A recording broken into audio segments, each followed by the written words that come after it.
Ana. Señor presidente, bienvenido a los micrófonos de 6 AM, ¿cómo está? Gustavo, muy buenos días, un saludo muy especial para usted, para sus compañeros de la mesa de trabajo y un saludo también muy especial a toda la audiencia de Caracol Radio. Muchísimas gracias, presidente, por acompañarnos esta mañana y yo quiero hacer el mismo ejercicio, planteárselo a usted, el que hice con mis hijos. ¿Lo ha hecho alguna vez? ¿Alguna vez les ha preguntado a los suyos niños qué creen que hago yo o los ha abordado para decirles, mire, esto que yo hago en Palacio es lo siguiente? ¿Qué les ha dicho usted? Pues yo diría, Gustavo, la pregunta a mí me parece muy, yo voy a decir la verdad, muy bonita, porque yo también tengo hijos pequeños, los suyos están un poco más grandes, pero todos ellos se preguntan, Luciana, Matías y Eloísa, ¿por qué ven tan poco al papá o por qué hay tantas actividades que de pronto pudiéramos compartir que no lo hacemos? Y yo lo que les digo a ellos, ¿en qué consiste mi trabajo? En trabajar todos los días por este país y por todos los ciudadanos. Y como lo decía su hijo Gustavo, que me pareció muy bonito como usted lo expresaba, uno aquí se preocupa, somatiza muchos sufrimientos y uno intenta todos los días de tratar de arreglar lo más que pueda todos los desafíos que tiene nuestro país. Entonces es un trabajo donde uno está a las 24 horas dedicado a enfrentar dificultades, pero sobre todo a materializar anhelos que están planteados en lo que nosotros le propusimos a Colombia cuando aspiramos a la presidencia. No hay presidente que deje satisfechos a todos los gobernados. Desde que la presidencia es la presidencia y la democracia es la democracia, es imposible y sería una locura pensar que todo el mundo aplaude a un presidente.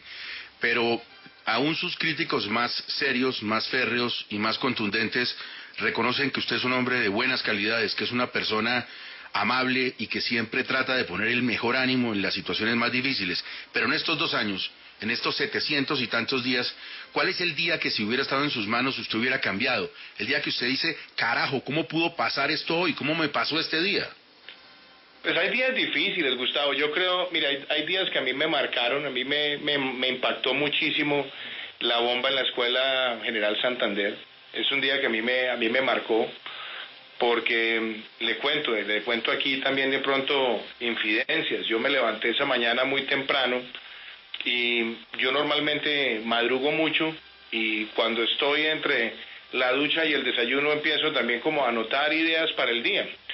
Y ese día me levanté con un pensamiento que me llegó a la cabeza y era una pregunta que me hacía, si a usted le tocara un incidente como la bomba del Nogal, ¿usted qué haría? Y yo me fui con esa idea en la cabeza, me monté en el carro, yo iba para Quibdó. Yo tengo normalmente un cuadernito y me monté después en el avión y iba anotando, bueno, si eso me pasara, ¿qué haría? Y curiosamente y tristemente, cuando aterrizamos en Quibdó, me informan que se ha presentado la bomba de la Escuela General Santander. Fue como una especie de presagio terrible y después desplazar y llegar a la escuela, ver semejante acto dantesco. Ese día a mí me marcó, me impactó mucho. Y también me impactó mucho el día en el que declaramos el aislamiento preventivo obligatorio, el 25 de marzo. ¿Por qué? Porque yo creo que es la decisión más difícil que he tomado como presidente y porque creo que es la decisión más difícil que se ha tomado por un presidente en este país, porque era la decisión de asumir un comportamiento frente a una pandemia que trae implicaciones de todo tipo. Ese fue un día también bien desafiante. Entonces uno revisa todo eso y uno mira hacia atrás y uno evalúa, bueno, por qué se tomaron ciertas decisiones, cómo se hicieron. Y yo creo que esos son 2 días que a mí me marcan. Y me marcó muchísimo el día del aislamiento por todas las implicaciones que eso podía traer para el país. Hoy cuando miro en retrospectiva y lo veo a la luz de lo que teníamos como escenarios en ese momento, creo que fue una decisión difícil, pero necesaria y acertada para salvar vidas. Son 2 instantes que yo recordaría, pero hay días también agradables y hay días también de buenos recuerdos. Yo todos los días, Gustavo, y yo soy una persona orgullosamente de fe, todos los días le agradezco a Dios, inclusive las dificultades, porque uno cuando está en esta posición tiene que darlo todo por este país. Bueno, pero tiene que ser muy triste que uno quiera agradecerle a Dios, pero cuando lo haga en redes sociales le interpongan una serie de acciones judiciales para no dejarlo creer. Vea, sobre ese tema, y le hago una reflexión profunda en lo personal. Yo soy un creyente en la libertad religiosa. y la he practicado como presidente. De hecho, nosotros hemos celebrado el Día Nacional de la Libertad Religiosa, hemos tenido representantes de todas las iglesias, también me he reunido con los rabinos, he estado también con los maronitas, estuve también reunido con el Islam, con los cristianos, con todos. He tenido una relación amistosa, cercana, y hemos tratado de que la política de libertad religiosa avance. Y yo ese día en el cual puse el famoso trino, si usted se da cuenta, es un trino que empieza respetando la libertad religiosa. Y lo hice porque esa es una fecha que tiene una trascendencia histórica. Hace 100 años fue coronada, como se dice en ese argot religioso, la Virgen de Chiquinquirá, y se le dio el nombre de patrona de Colombia. Entonces era una celebración histórica y lo hice defendiendo la libertad religiosa, pero también le quedan a uno interrogantes, y yo se lo digo, este es un país que tiene tantos festivos, ¿y cuántos festivos en este país no tienen alusión a santos o a días religiosos? Y uno se pregunta, ¿y será que los que entutelan, porque el presidente habla de la libertad religiosa, pero reconoce una fecha, será que ellos también han demandado esos festivos que se aplican para todos los colombianos, incluyendo los no creyentes? Yo creo que es algo que a uno le causa curiosidad, pero de nuevo, sigo siendo un respetuoso de la libertad religiosa, pero también en medio de ese respeto nunca dejo de expresar mi fe. Presidente, antes de entrar a hablar de la pandemia que ha marcado buena parte de estos 2 años y le ha puesto a usted unos retos increíbles como hombre de Estado, que tal vez no esperaba cuando se posesionó, estaba mirando como todo el mundo hacia otro lado, quiero hacerle una pregunta última sobre los días difíciles. Hoy podría ser uno de esos días muy duros para el expresidente Álvaro Uribe. Si la Corte toma una decisión de privarlo de la libertad, ¿qué tanto cree que va a golpear eso usted al gobierno y a la moral del gobierno en general? Gustavo, yo empiezo por decirle que yo no me puedo pronunciar sobre, y además hipotéticamente, sobre fallos de la justicia. Eso no me compete, ese no es mi fuerte. Pero lo que yo sí quisiera aprovechar, ya que usted me hace la pregunta, es hacer una reflexión personal. Y se la voy a hacer en 3 niveles. La primera, yo he podido conocer a lo largo de mi vida, y he tenido la oportunidad de tratarlo, de construir una amistad con Álvaro Uribe Vélez. Y como lo dije ayer en algún medio, yo creo que es una persona que en todo su comportamiento está la palabra honorabilidad.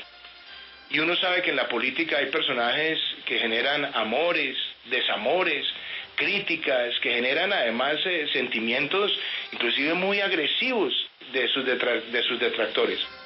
Pero yo creo que, siendo objetivos, todos reconocemos lo que Colombia era en el año 2002 y la Colombia que nosotros vimos en el año 2010, independientemente de cualquier consideración ideológica. Y yo lo único que he visto de él ha sido patriotismo. Yo que espero que un expresidente de la República, cualquiera sea el expresidente, pueda ejercer su derecho a la defensa en libertad. Entre otras cosas, ¿por qué? Porque es un principio del debido proceso, y porque es un principio sobre todo para aquellas personas que han sido revestidas de honores merecidos y que han tenido las más altas dignidades, que ya nadie está pidiendo que no se avance, que no se haga justicia, pero que se haga con las garantías de hacerse en libertad. Y le agrego 2 cosas adicionales. Yo he visto tantas críticas. Yo recuerdo, por ejemplo, todos esos cuestionamientos que le hicieron a Álvaro Uribe de muchos de sus detractores, tratando de vincularlo con grupos paramilitares. No hay en Colombia un político más escrutado, más analizado, más escarbado que él.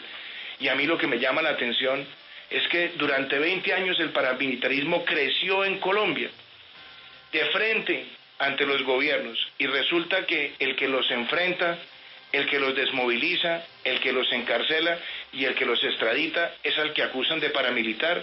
Eso es absurdo. Y lo otro, yo llevo viendo, y a mí me tocó convivir con él cuando dejó la presidencia, que trabajé como su asesor en Naciones Unidas 1 año y medio, muy de cerca, y lo vi cómo enfrentó la persecución de tantas personas, incluyendo los más de 300 o 400 criminales que extraditó. Yo creo que hoy lo que uno pide, y yo por eso soy respetuoso frente a las Cortes, porque mi papel no es desafiar las Cortes, pero yo creo que una persona que ha hecho tanto por el país y que se ha presentado siempre a cualquier llamado de las autoridades, debe poder defenderse en libertad y lo debe hacer con todas las garantías.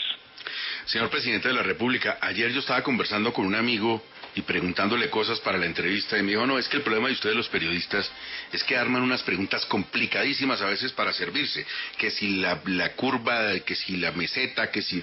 Y me dijo, ¿por qué no le pregunta al presidente una cosa concreta, que es lo que todo el mundo se pregunta en la calle sobre el COVID? Yo le dije, claro que sí, dígame, yo le pregunto al presidente, y aquí se la hago. Esta persona quería saber si nos guardamos antes de tiempo. Gustavo, mire, yo creo que hay una frase que se hizo muy famosa en España, en los que les gusta el fútbol, y a usted le gusta el fútbol, que dicen que muchas personas se vuelven entrenadores el lunes. Es decir, después de los partidos, todo el mundo sale a juzgar si han debido hacer el cambio, si ha debido tener la alineación que era, o como lo decía también Napoleón, hay muchos que se vuelven generales después de las batallas. Entonces, yo creo que hay una evidencia clara, Gustavo, y es que en el mes de marzo, y déjeme empezar contándole esto, el escenario mundial era dramático. Yo recuerdo que por obsesión personal, yo empecé a estudiar mucho este tema a finales de diciembre, por una cosa que también vuelvo al tema de los presagios. El año pasado estuvo en Colombia Gro Harlem Brundtland, que fue directora de la OMS, y ella me decía que iba a sacar un reporte a finales del año, reporte que salió, y el reporte sabe cómo se llamaba, Un mundo en crisis. Capítulo 3 o 4 decía, el mundo debe prepararse para un virus respiratorio agudo que puede convertirse en una gran pandemia. Y de hecho, este año en septiembre íbamos a empezar el trabajo con presidentes. Cuando ocurre lo de Wuhan, me entra a mí esa obsesión y empiezo a llamar yo al ministro encargado, Iván González, y empezamos enero a monitorear. Y le dije, Iván, esto hay que tener un plan, uno no sabe esto cuándo nos puede tocar las puertas, uno no sabe esto para dónde va. Y mire lo que son las cosas. A finales de enero ya estábamos nosotros trabajando para empezar a hacer pruebas en Colombia. Fuimos el primer país que podía hacer las pruebas PCR para certificar si había o no COVID. Y montamos la estrategia de prevención, preparación, después la fase de contención y después la fase de mitigación. Hoy, Gustavo, cuando yo miro los escenarios que teníamos en marzo, de no haber hecho nada en el momento en el que se hizo, hubiéramos tenido un pico a comienzos del mes de mayo que hubiera podido tener más de 1 millón de contagios y hubiéramos podido tener más de 70,000 personas buscando unidad de cuidado intensivo. Entonces, ¿qué se ha logrado? Yo creo que se lograron varias cosas. Uno, quitarle velocidad exponencial a la pandemia. 2, logramos aumentar la capacidad de cuidado intensivo en el país, pasando de cerca de 5.400 UCI a 9.000 que podemos tener hoy. Eso es una barbaridad en un tiempo récord de cómo se expandió esa capacidad, trabajando todos en equipo. Aumentamos la reserva estratégica o creamos la reserva estratégica nacional para distribuir equipos de protección personal. Y la otra cosa, Gustavo, primero diciéndole que a mí me duele cada muerto en Colombia. Y cada persona que fallece por COVID a mí me duele y me estremece el alma. Pero cuando yo miro también cómo va Colombia hoy, en términos de muertes por millón, en términos de letalidad, sabiendo que esto es una tragedia para la humanidad y para nosotros, para todos, yo creo que hoy Colombia tiene motivos para que seamos optimistas, no triunfalistas, no bajar la guardia, pero vemos que tomamos decisiones oportunas. Pero, presidente, muy buenos días. ¿Por qué tenemos que celebrar? ¿Por qué si hemos hecho las cosas tan bien como usted nos acaba de decir?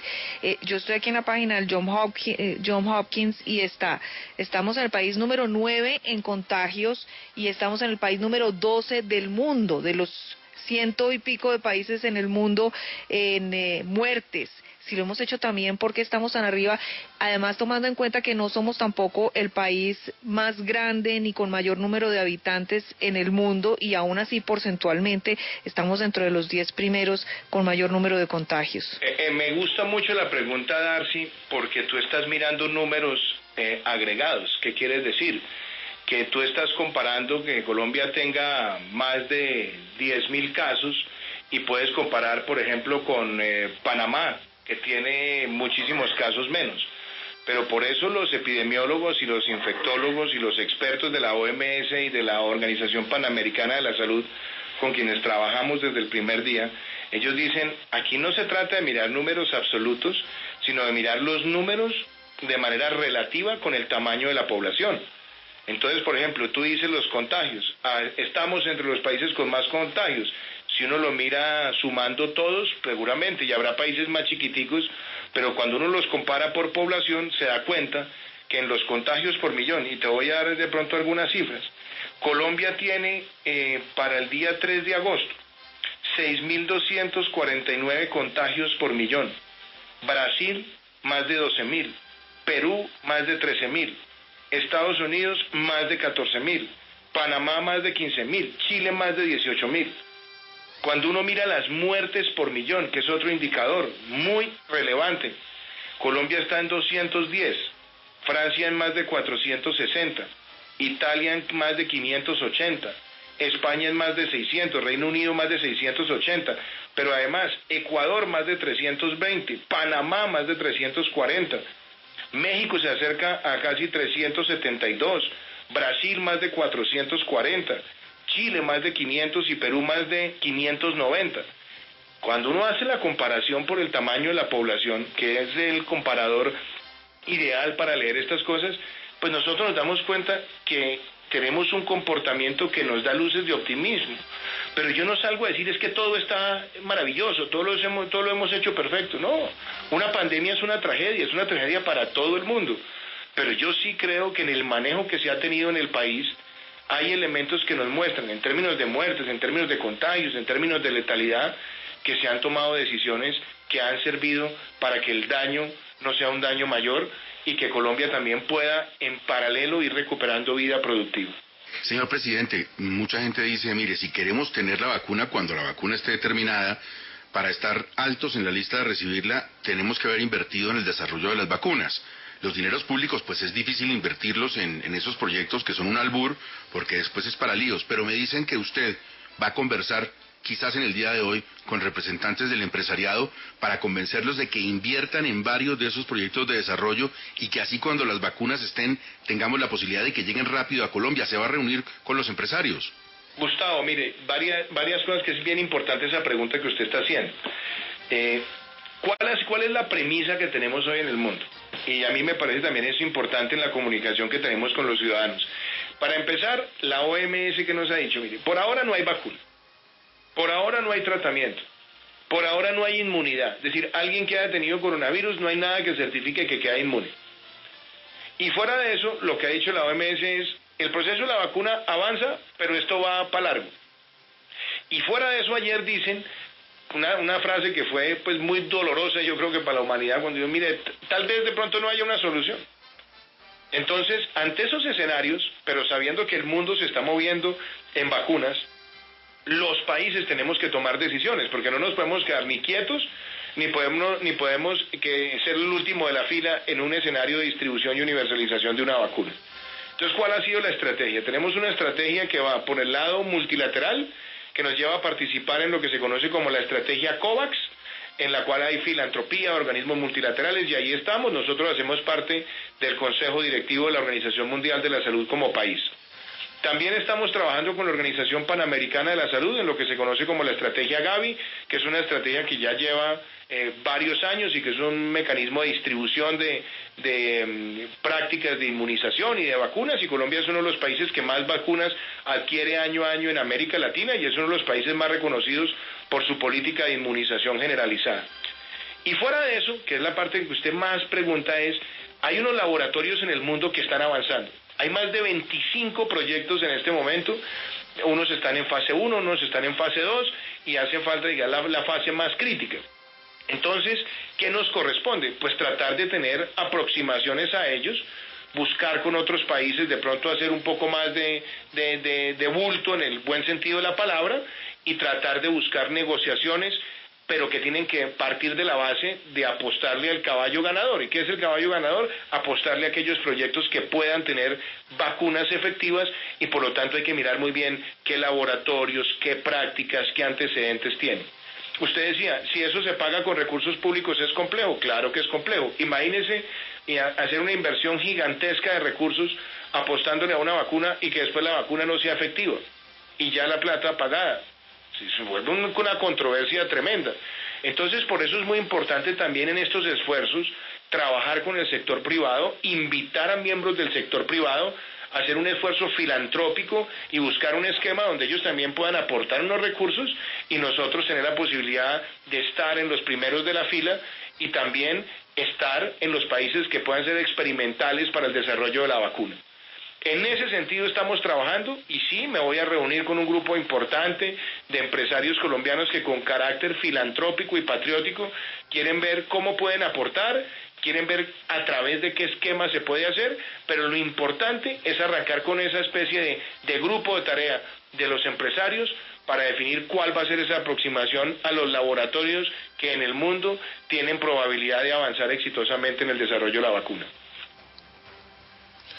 Presidente, buenos días. Millones de familias pasan hambre, tienen los niños en la casa. ¿Quién pregunta ahí, Juan Carlos? Salir a buscarse la vida. ¿Quién pregunta ahí, Sí, Juan señor Carlos? presidente, Juan Carlos Echeverry. Me alegra saludarlo, doctor Juan Sí, Carlos. Juan Carlos ¿Por dónde Echeverry. anda? ¿Por dónde anda usted?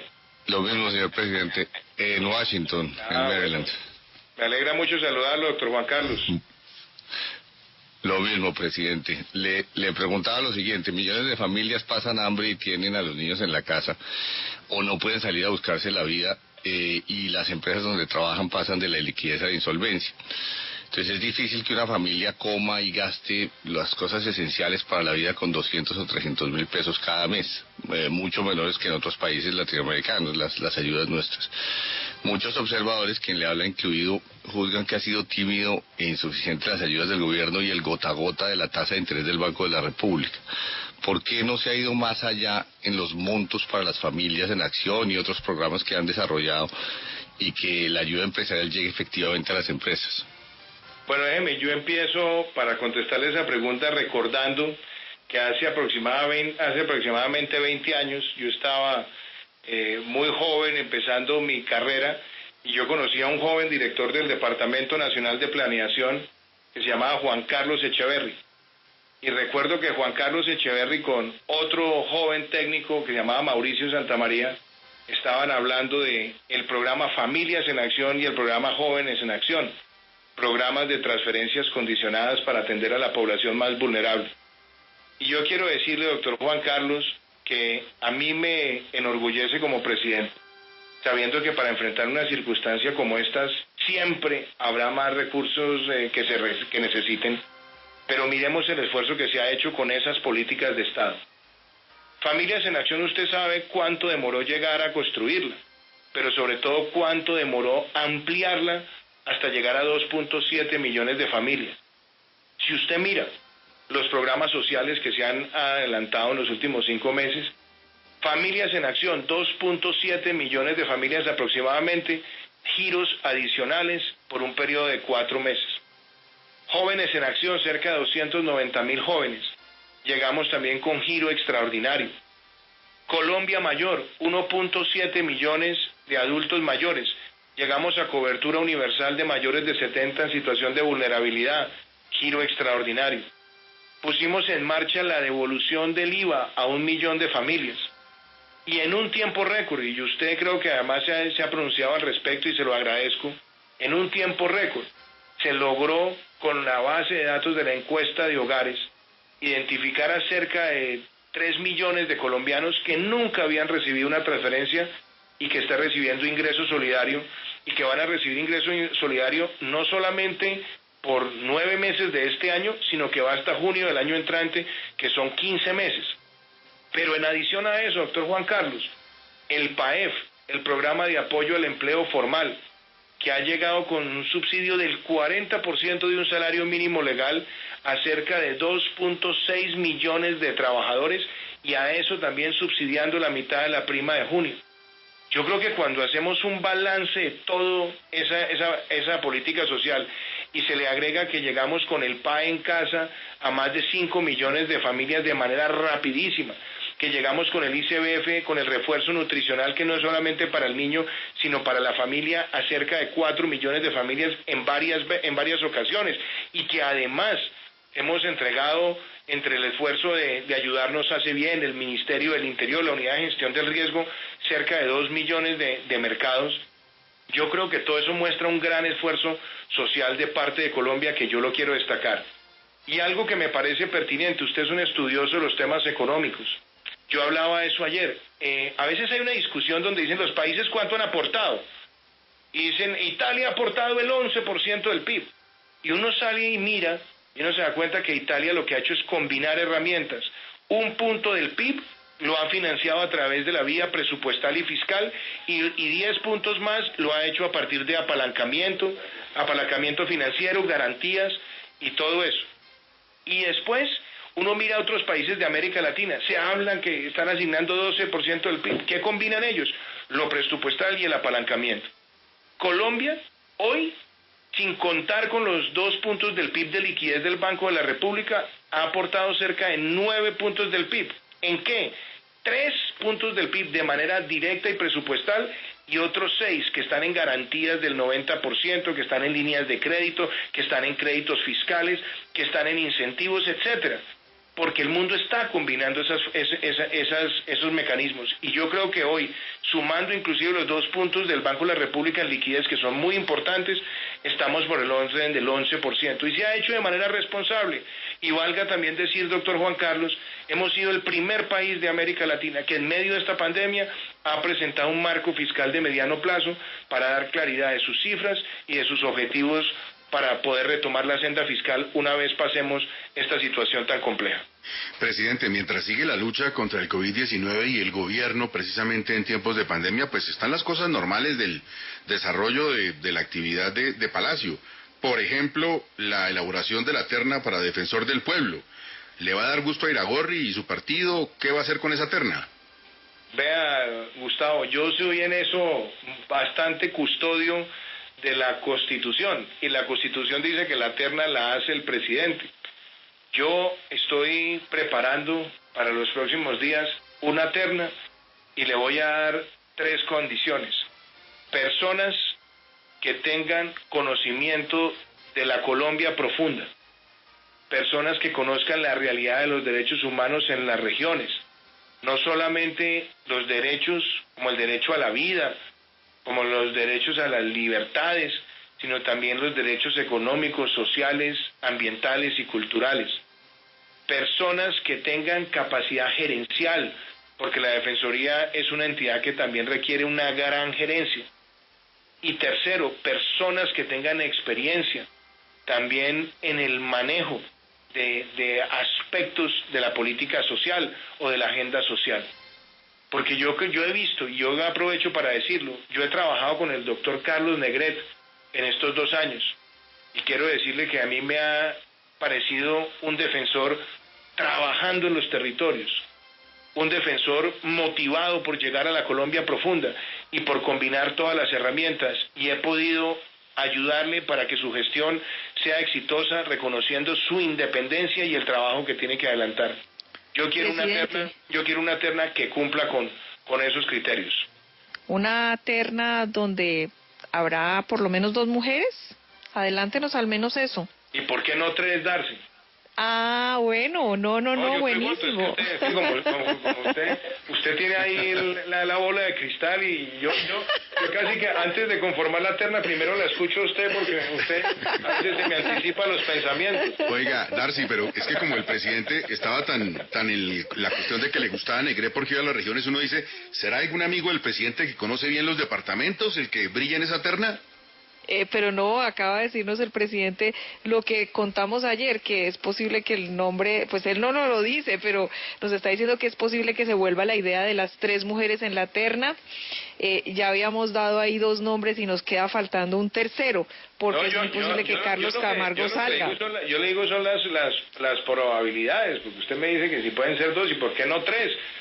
¿Por qué no una? Todo llegará a su momento y esperamos que sea una muy buena terna. Presidente, creo que en cuanto a ternas, Hernando Herrera también le tiene una inquietud a esta hora. ¿Qué dice Hernando? Presidente, con los buenos días, ¿cómo está usted? ¿Cómo va, doctor Hernando? Me alegra saludarlo de nuevo. Lo mismo igualmente, presidente. Quisiera comentarle precisamente algún aspecto relacionado con la terna para la Corte Constitucional. Y usted mencionaba que usted tiene un librito de anotaciones. Entonces, en ese librito ya hay nombres para reemplazar al buen magistrado Carlos Bernal. Y a propósito de la pregunta que antes se hacía, si eventualmente existe la posibilidad de integrar una terna con solo mujeres. Pues vea, Hernando, varias cosas. Primero, yo creo, y aprovecho para decirlo, yo conocí al magistrado Carlos Bernal el día de su elección cuando yo era senador de la República.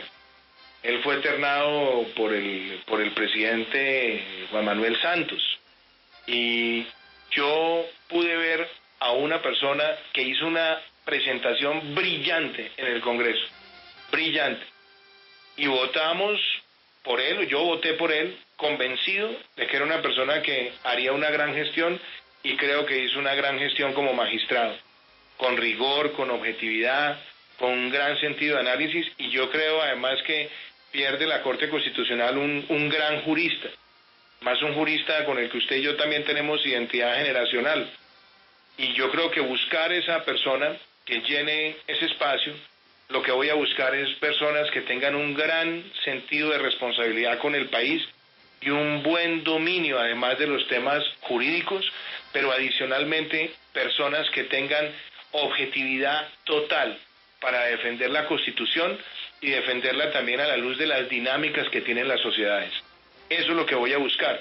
Y usted me dice, mujeres, pues en este país usted se ha dado cuenta que este es un gobierno que tiene un gabinete paritario, que hemos además marcado también hitos en el empoderamiento de la mujer. Colombia nunca había tenido una mujer ministra del Interior, este gobierno ya ha tenido 2 mujeres ministras del Interior, entonces siempre estoy buscando en que la mujer esté bien representada en ese tipo de espacios que la Constitución me otorga. O sea que sí sale la ministra de Justicia para lo de procuradora. Usted es una buena analista, Gustavo, y también un buen gabinetólogo y un buen, ¿cómo le dijera yo? Adivino a veces. Déjeme, yo llego a la decisión en su momento y... No, pero usted ya decidió, es que yo no estoy adivinando, eso ya usted... Mire, la ministra Margarita Cabello es una gran ministra, pero además es una gran jurista. Es una mujer que yo la nombré ministra de Justicia justamente por su gran conocimiento de la rama y porque es una mujer que no pertenece a estructuras políticas, sino que realmente representa lo que es la carrera judicial. Ella empezó su carrera en Sabana Larga muy joven y llegó a ser presidenta de la Corte Suprema de Justicia. La nombré ministra, ha hecho un gran ministerio. Y yo la sigo teniendo a ella no solamente en un gran nivel de aprecio, sino en un gran nivel de admiración. Ella sí tiene sus cuestiones políticas en el Atlántico, en Barranquilla hace años, pero mire, Espinosa no... Le cuento sobre eso. Cuente, presidente. Gente, ¿cómo especula mucha gente? Yo me acuerdo que cuando fue la posesión de la ministra Margarita, llegaron de todos los partidos, de todos los colores, de todas las regiones, porque es una mujer que se ha caracterizado por su objetividad. Y cualquier persona que haya tenido el honor de presidir la Corte Suprema de Justicia, como lo tuvo ella, es justamente porque es una persona que sus equilibrios hacen que se genere confianza en torno a ella. Espinosa también quiere seguir con el asunto femenino. A ver, Jorge. Sí, presidente, buenos días. Es que yo... ¿Cómo va Espinosa? Tiempo sin hablar con usted. ¿Cómo le ha ido? Sí, señor presidente. Bien, muchas gracias. Le quería preguntar por la vicepresidenta Marta Lucía Ramírez, pero concretamente sobre algo que pasó hace algunos meses ya, y es que cuando se reveló la historia del hermano de la vicepresidenta y su vínculo con el narcotráfico y su condena, ella dijo en un periódico que ella le había contado eso a sus 2 jefes previos, es decir, al presidente Pastrana y al presidente Uribe, pero que a usted no se lo había contado. ¿A usted le parece que debió contárselo? ¿Presidente, le molestó que no se lo contara? Vea, Espinosa, empecemos por lo siguiente. Primero agradeciéndole a usted la pregunta y de verdad que me alegra saludar lo que hacía rato no hablábamos. Le cuento esto. Marta Lucía Ramírez es una mujer que tiene una trayectoria pública de muchos años. De muchos años. Si usted mira el momento en el que se presentaron esos hechos y en el momento en el que estos hechos se conocen, para ese momento Marta Lucía Ramírez ya ha sido ministra de Comercio, ya había sido embajadora, ministra de Defensa, senadora de la República, 2 veces candidata presidencial. Esa es la Marta Lucía que yo he conocido, una mujer de la vida pública. Se presenta esta situación tan dolorosa y yo hablé con ella. Y sabe una cosa, a mí me impactó mucho la situación humana, porque en esa conversación ella me dice, mire, esto es un momento duro, fue un momento muy duro para mí, para mi familia, para mi mamá, para mí, Todos sufrimos mucho ese momento. Y ella dice, yo nunca lo dije públicamente por mi mamá, por el daño que esto representaba, pero enfrentaron esa situación con gallardía. No me voy a poner yo ahora que si me contaron o por qué no me contaron. Ya la información se sabe. Y la información ella la ha venido enfrentando y la ha venido aclarando. Y yo creo que en esto también es bueno mirar esa consideración humana. Que si usted me pregunta, ¿preferible haber sabido? Seguramente sí. Pero ya es una mujer que tiene una trayectoria que es al margen de esa situación. Y es una mujer que con todas las críticas que le puedan hacer, pero sobre todo con todos los elogios que también le puedan hacer, es una mujer que ha demostrado patriotismo y entrega por este país. Por eso la valoro, por eso la aprecio, y yo sé que es una persona con un espíritu incansable de dar lo mejor por Colombia. Presidente, como estamos en el campo de los temas femeninos, quiero que una ministra le haga una pregunta. La ministra Mabel Lara. Perdón, Mabel Lara. No, señor, periodista Gustavo. Presidente, ¿cómo le va? ¿Qué hubo, Mabel? ¿Cómo has estado? Bien, presidente, le tengo pregunta de coyuntura. Santurbán, presidente, usted en campaña dijo que no iba a permitir la minería en ninguna zona delimitada de páramo y ha generado sorpresa al menos que se conozca que Minesa va a llegar a desarrollar actividades mineras en el páramo de Santurbán. ¿Por qué el cambio de la política medioambiental? ¿Qué pasó? A ver, varias cosas. Vamos por partes porque la pregunta es buena. Primero, no es que Minesa vaya a llegar. Si usted revise quiénes fueron los que otorgaron esa concesión y en qué momento se hizo. Yo no estoy para cuestionarlo. Lo que sí hemos dicho en este gobierno es que se está avanzando en un proceso de delimitación con una escala de mayor precisión. Usted recordará que cuando empezó nuestro gobierno había un gran debate sobre la escala en la cual se hace la delimitación. Y era si se hacía una escala de 1/100.000, 1/75.000, o si se hacía una escala de mayor precisión de 1/25.000. Y en eso se ha venido trabajando con expertos, se ha trabajado con la autoridad ambiental y se ha avanzado con criterio técnico. Y sobre todo, para poder entender si el alcance de los proyectos son proyectos que afectan el área delimitada o no. Pero además con otro elemento. En ese páramo, que es un páramo tan importante, que es un páramo tan rico, hay actividades económicas ancestrales, de pequeña minería, de ganadería y de otras cosas, que también tienen impactos ambientales, pero que requieren reconocer esa ancestralidad y el trabajo de las comunidades. Entonces el ejercicio de limitación no se está haciendo por un proyecto minero, se está haciendo es para la protección integral y poder buscar los sistemas sostenibles de transición para los pequeños productores. Así es que se ha manejado eso. Y además, Mabel, que es importante decirlo, la preocupación por el medio ambiente nuestra ha sido una preocupación real. No solamente hemos avanzado en reducir la deforestación, que no me permite a mí cantar victoria, claro que no, porque tenemos un reto acumulado por años, pero hemos tenido la mayor reducción en muchos años. ¿Para qué? Para seguir avanzando. 2, nosotros hemos puesto una meta grande, llegar a sembrar 180 millones de árboles de aquí al 2022 para la reducción y captura de CO2. Llevamos 36 millones de árboles sembrados. Hay que acelerar ese proceso. Hemos puesto a Colombia en el liderazgo de la transición energética de América Latina y el Caribe. Lideramos el Pacto de Leticia y tendremos próximamente una nueva cumbre para mirar indicadores con otros países. Y he reconocido que uno de las riquezas más grandes que tiene Colombia, y óigame esto, Colombia tiene el 50% de los páramos del mundo, y por lo tanto nosotros también necesitamos que la comunidad internacional contribuya y nos apoye para tener esquemas de protección de esas riquezas naturales y también poder orientar a comunidades que puedan tener efectos ambientales adversos a que puedan pasar a otras prácticas, incluyendo el esquema de familias guardapáramos de las que tanto hemos hablado. Entonces, frente a la pregunta suya, lo que se ha buscado es una delimitación más precisa y que dé plenas garantías a toda la sociedad. Presidente, ¿usted a quién le habla al oído? Luis Echeverry, la secretaria general, ¿quién le habla a usted al oído? Ya saben que sobre eso hay tanta especulación. La persona que más me habla al oído se llama María Juliana Ruiz.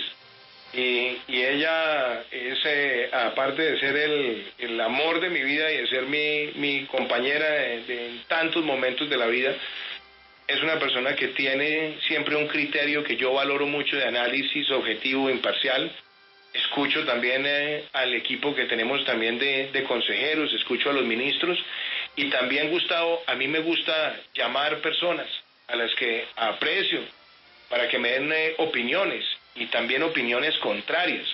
Usted, por ejemplo, de vez en cuando se ha tenido que aguantar una otra llamadita mía por ahí tipo 10, 11 de la noche, porque usted a veces es noctámbulo y tenemos buenas conversaciones, que las valoro mucho. Es cierto. Y entonces, y no necesariamente tenemos que estar de acuerdo en todo, pero es muy importante escuchar a muchas personas, y a mí me gusta tener la posibilidad de escuchar muchas ideas, muchas visiones, y después llegar a la toma de decisiones de manera objetiva. Sobre este particular hay mucha gente que dice, mire, está bien, nosotros tenemos una mala relación con Venezuela porque hay un gobierno que es agresivo con nosotros, pero ojalá se pudiera medio civilizar ese asunto, y estamos alejando a Cuba. Ni siquiera Venezuela nos devuelve las 3 lanchas de la Armada. Entonces uno como que dice, ¿las relaciones que tenemos hoy en día con Venezuela y con Cuba están mal, o es que el gobierno quiere que estén así? A ver, esa también me encanta que usted me haga esa pregunta, porque todo hay que ponerlo en contexto. Yo recuerdo que muchas personas digan, es que Duque llegó a romper las relaciones con Venezuela, y mire lo que ha hecho Duque, y Duque está peleando con Maduro, y esos caprichos de Duque. No, aquí no hay caprichos de Duque, aquí no hay posiciones de carácter unilateral ni personal. Déjeme, yo empiezo por lo siguiente. Cuando yo llegué a la presidencia en el mes de agosto, ya para ese momento el gobierno de mi antecesor, Gustavo, había dicho que no reconocía los resultados de las últimas elecciones, que fueron las elecciones robadas por Nicolás Maduro. Lo hizo el gobierno de mi antecesor no solo, no unilateral, lo hizo al unísono con más de 20 países. Así de claro.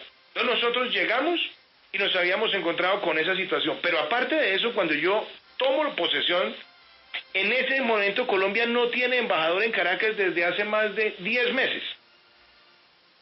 Entre otras cosas, usted recordará un escenario dantesco, vergonzoso, atrabiliario, que fue cuando Maduro expulsó a los colombianos de Venezuela a las patadas, y a muchos les marcó las casas. Y yo era senador de la República, vocero de mi partido, y respaldé al gobierno que tenía Colombia en la defensa de la soberanía nacional y del interés nacional.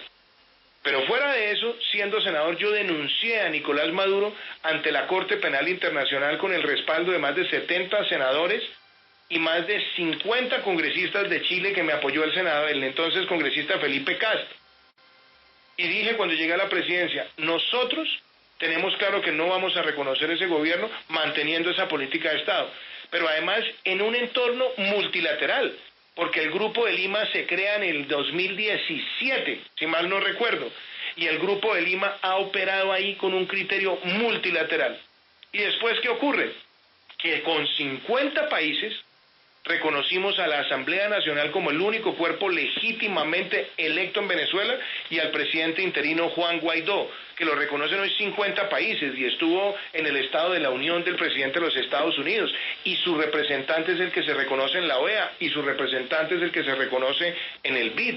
Entonces aquí no hay caprichos, aquí no hay una apuesta unilateral, pero aquí sí hay una defensa irrestricta de la Carta Democrática Interamericana para defender la democracia, y mucho más cuando lo que tenemos en Venezuela es un régimen dictatorial connivente con los grupos terroristas de Colombia, como lo hemos denunciado, y por eso ahora también hay unas acusaciones a Maduro y a su círculo en cortes de los Estados Unidos, y por eso vimos en los últimos días un videíto de uno de los personajes del ELN jurándole lealtad a Maduro, y también hemos denunciado los vínculos de ese régimen con el narcotráfico en el cartel de los soles. Y no dejaremos de hacerlo, sin tropelías, sin discursos belicistas, pero apelando siempre a la convicción diplomática de proteger los principios democráticos a la luz de una carta que firmó Colombia, que ha firmado además el hemisferio entero, y que todos seguiremos buscando que en Venezuela se den 4 cosas. Que haya un cese de la usurpación, ojo con lo que le voy a decir, un gobierno de transición con una representación amplia, donde estén todos los sectores, la convocatoria de elecciones libres y un proceso de reconstrucción económica de Venezuela que es necesario para el continente y necesario para Colombia. Presidente, le voy a hacer una pregunta sobre la paz, y César Augusto Londoño le va a hacer una sobre la guerra. Sobre la paz es la siguiente: ¿le estorba la paz que dejó firmada Santos? ¿Le estorba la JEP? ¿Le molesta, lo incomoda, presidente? Gustavo, hablemos con objetividad y le digo, ¿sabe ¿Cuántas ETCRs he visitado siendo presidente? He visitado cerca de 4. Yo solamente le digo, pregunte cuántas visitaron los que firmaron la paz. Pero no es para ponerme aquí de comparador ni de caprichoso, no, es para mostrar que hay una convicción de ayudarle a esas personas que dejaron la vida de la criminalidad y que están empezando una vida de orden social. La segunda, cuando nosotros empezamos en el gobierno había 2 planes de desarrollo territorial conformados, sacamos adelante 14 y estamos anticipando con el doctor Emilio Archila recursos para acelerar esos planes de desarrollo con enfoque territorial. ¿Usted sabe cuántas hectáreas tenemos en el Banco de Tierras en nuestro gobierno?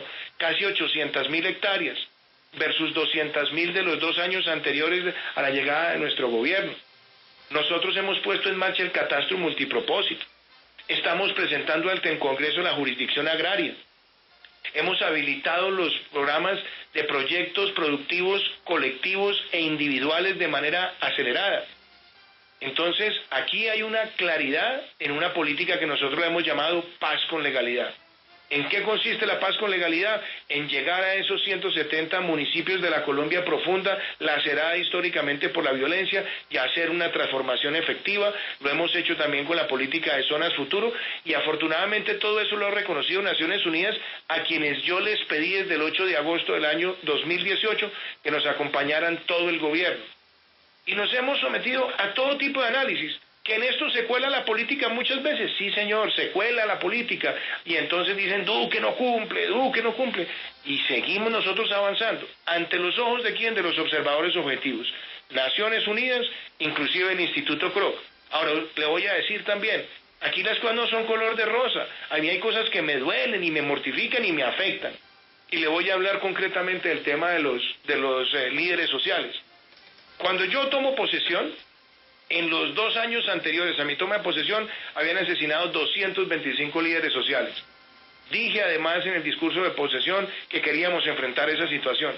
A la fecha de hoy, con cifras que ha validado Naciones Unidas, tenemos 185 asesinados en nuestro gobierno. Usted no sabe cómo me entristece y me duele esto, y mucho más cuando sabemos que los que están haciendo esos crímenes son narcotraficantes o los que están en la minería ilegal o la extracción ilegal de minerales.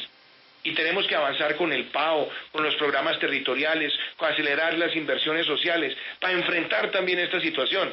Pero a mí esa me duele, Gustavo. Yo quisiera decir, ojalá hubiéramos llevado eso a 0. ¿Hemos avanzado? Sí. ¿Lo suficiente? No, porque tenemos que hacer mucho más en eso. Y también la otra cosa que a mí me genera preocupación es lo que se ha presentado también con excombatientes, porque hemos visto asesinatos de excombatientes. En la CTCR se ha logrado una mayor protección, sin lugar a dudas. Los que están por fuera hemos tratado de brindar protección, pero no nos engañemos. Hay disidencias, hay mafiosos que han estado también asesinando a estas personas. Y tenemos que buscar más garantías y más protección, y no voy a desfallecer en ese propósito. Presidente, mi pregunta era sobre la paz, ahora pregunta a César sobre la guerra. Pero la guerra del fútbol y la de mayor, César. Claro, presidente, buenos días, ¿cómo le ha ido? César Augusto, un saludo muy especial, ¿cómo estás? Muy bien, aunque no le entendí la primera explicación del técnico con la pandemia. No, es que lo que yo quise decir, y usted lo sabe bien, y es que los lunes todos nos volvemos técnicos después del partido. Y eso, y sobre todo en este país que todos los colombianos tenemos un técnico en el corazón. Claro, lo que pasa es que cuando nos atacaban con 1, nos defendimos con 11. 1000 contagios todos en la casa. Y cuando nos atacaron con 10, nos defendemos con 3. 330.000 contagios y 52 excepciones y 5 millones de bogotanos a la calle. Pero bueno, presidente, mire. Pero mire, me alegra que usted ponga esa información, y déjeme, yo le digo una cosa.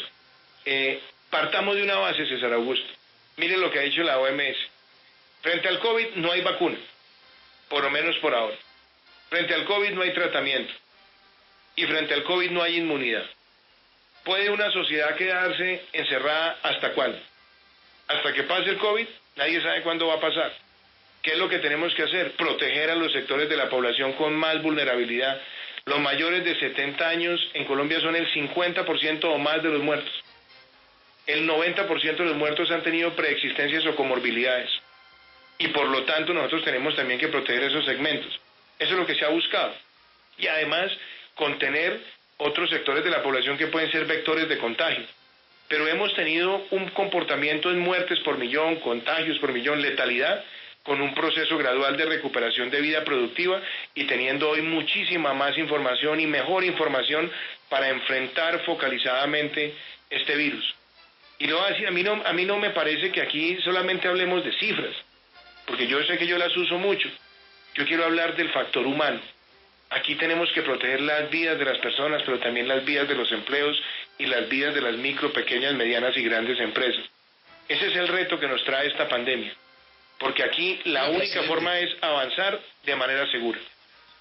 Presidente, usted que es futbolero, ¿por qué no le hace una sugerencia al fútbol que está en esta guerra? Ellos son tercos, caprichosos, los directivos. ¿Por qué no le tira un salvavidas? Dele un consejito al fútbol. César Augusto, mire, yo no quiero entrometerme en lo que no me corresponde, pero yo sí voy a aprovechar para lo siguiente. A mí me dijeron, cuando yo vi que salió el presidente de la DIMAYOR y que empezó esta discusión en los clubes, y yo empecé a ver nombres que han estado circulando. Vi que estuvo el nombre del doctor Gustavo Alberto Lenis, vi que estuvo el nombre y está el nombre del doctor Fernando Jaramillo. Y yo le voy a decir una cosa, yo no sé qué decisión van a tomar y no me corresponde a mí tratar de insinuar, pero a mí me alegra ver personas como Fernando Jaramillo en una aspiración de esa naturaleza, un hombre que ha estado en el sector privado, que ha estado en el servicio público, que es buen gerente, que tiene un conocimiento de la política exterior, que es una persona que se mueve con facilidad internacionalmente. Pues hombre, a mí me alegra ver nombres como él. Yo no sé quién más está en la baraja, pero esos son nombres que a mí me parece que son oportunidades buenas para el fútbol. Y sobre todo que yo creo, César Augusto, que el reto que tenemos es que el fútbol hay que seguirlo fortaleciendo en el país. Es un deporte muy importante, es un deporte que moviliza además la economía, pero aparte de eso, ha sido un vehículo de mucha movilidad social en distintos lugares del territorio y también ha sido un vehículo para que los niños puedan enfrentarse positivamente frente al reclutamiento de la delincuencia o frente a las drogas. A mí me interesa que el fútbol como deporte siga fortaleciéndose. El ministro Ernesto Lucena, con toda la objetividad y la independencia que nos corresponde, ha dicho que estamos listos a acompañar a la DIMAYOR una vez tome la decisión de quién será el presidente, para que nosotros podamos en el mes de septiembre, como lo dije ayer, de pronto no todavía disperso en todo el territorio, más focalizado, poder ver a puerta cerrada el retorno del fútbol en nuestro país y que ese también sea un mensaje donde en medio de esta situación tan difícil estamos recuperando algo que moviliza los corazones del pueblo colombiano.